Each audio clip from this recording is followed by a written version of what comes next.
Back at it. Got some stuff on the Jeep.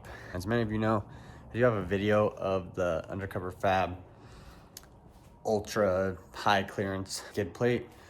I'm switching it up. Finally found a savvy one in stock. Man, they're freaking expensive, but I think it's gonna be worth it. The biggest difference being aluminum, I think it might even be, I don't know if it's much flatter, but the biggest thing is then I can take the skid plate off and have a separate cross member to work on stuff if I need to work on anything under there. And then having that separate is going to be a huge benefit. And I don't have to support it every single time you need to get behind the skid plate. So we're going to throw that on. Just got it. Take the next couple days a little bit at a time and get this thrown on. She is right there. Don't mind the garage. I got a few sets of doors. I need to build some wall hangers, but I'm doing a couple of things in the garage, but there she is. We'll get going. So I like to support something here.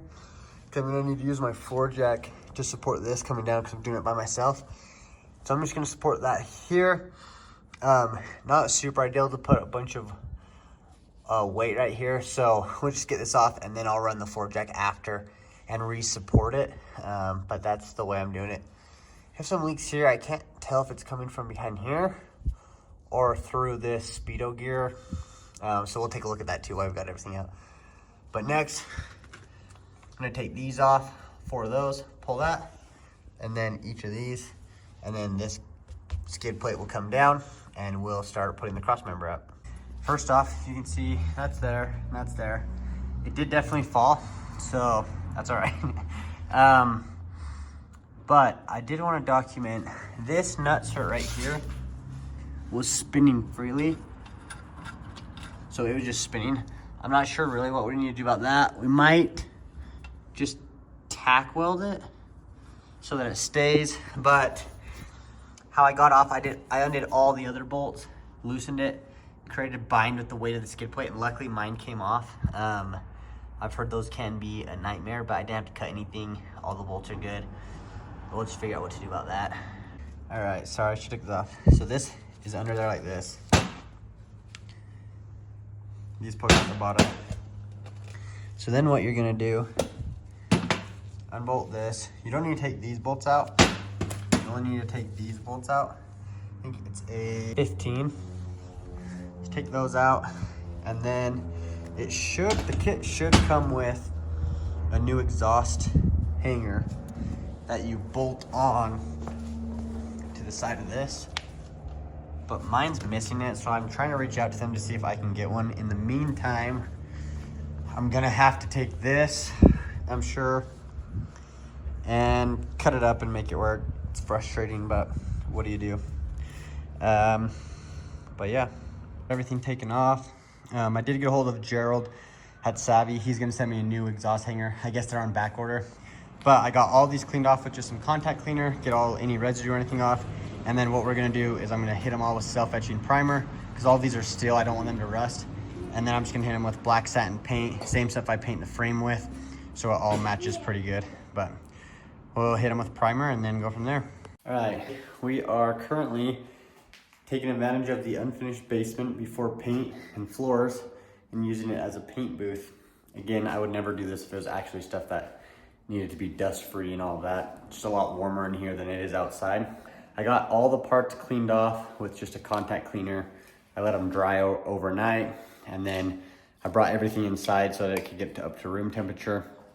I'm gonna spray everything with this Rust-Oleum self-etching primer, and then we'll spray it with the Rust-Oleum 2X satin black paint. I like that because it matches really close to what the factory frame looks like. So all this stuff will blend in with the frame. And then if there is ever any touch up on anything, I can just spray it. I don't have to take it off, get it re-powder coated for it to match. And I really like that aspect of it too. So we've got a coat on those parts. Then I just brought these down, and then we will get the cross member primed up as well. Let it all dry. Probably throw another coat on there, maybe.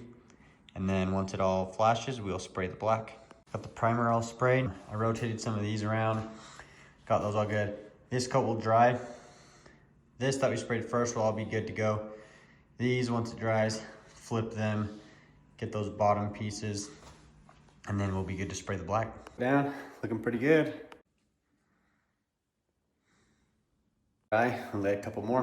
All right, guys, we got these all painted up here. They look super good. They'll match the frame okay. So what you'll do is these go the middle body mount. I'll show you all mounted up. Don't mind the mess in the garage. They slide over, and then the slanted part is gonna go towards the back of the Jeep. This one in, and I just jack it up, the floor jack. I'll show you on this other side with a block of wood. This one does have a little bit of stuff you need to do. Here. Mine was way too close there. I don't want anything rubbing my brake. I unclipped it from up here, one in the front, one in the back. For now, I have it setting up here. It's loose until I can figure out, tighten everything, and then I might run it just up on top of the cross member, but we'll see. But I've just got everything finger tight in. This one was a little bit hard to align. I'm not really sure why. I just grabbed a screwdriver, grab the holes, and then if I, like for instance, if I was not having a hard time lining this one up, put a screwdriver on this one, pry it, and then get this in, and then tap it with a rubber mallet from the outside, and it was good. So I lined the bottom up first, and it helped me get the top. I did the other side, same way. Again, there's a block of wood on a jack. I just lift it up right on this slider and loosen these. Don't take them out, but just loosen them, and it'll pull enough. Yeah. Got a lot of oil leaks to fix, so we'll get to that. But next, we're gonna bolt in the piece that goes on the transmission, and then throw that cross member in. All right, next up, we take our blue thread lock, hit each of these bolts. Same bolts that you took out, we're gonna put back in. I like to just do finger tight there, to there, to there, to there. And then when we put this in, we'll know they're slotted, so if we need to slide it up or push it back, we'll put it all in place and then tighten everything once and for all. All right, guys, got these in here. Got a little bit creative. I use this jack. I'm replacing the oil pan anyway, so I jacked it up on the oil pan because mine's already dented and leaking everywhere. If you didn't want to do that, you could find a better spot for it.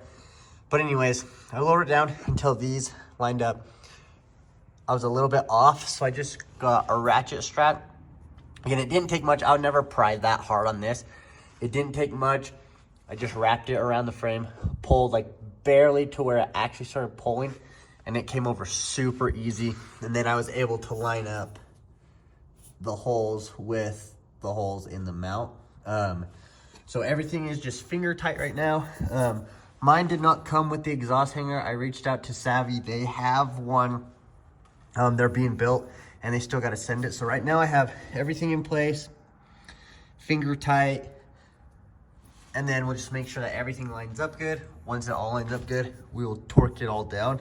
But yeah, so far so good. But there's a little trick on getting that to move over. You could do it either way. Man, see it every day in the garage. I still love it, but I pull it out and it's like a whole new Jeep. I forget how much I love this thing.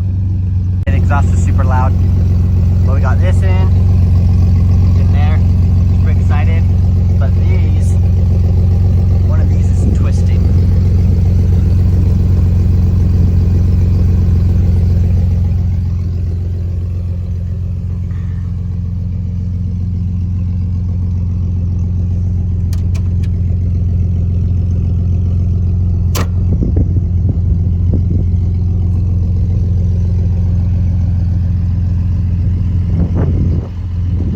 Here it is all completed.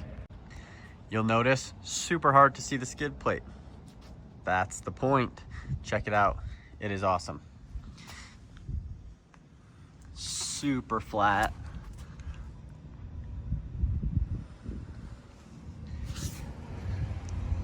Need to get some scratches on it, but it is awesome. So you can see up there, and we've got everything up in there. Got the stiffener up there too. Can't wait to get the Savvy mid-arm kit installed. Got it chilling in the storage unit. Don't forget to like and subscribe. Tons of stuff coming. Tons of goodies from the truck.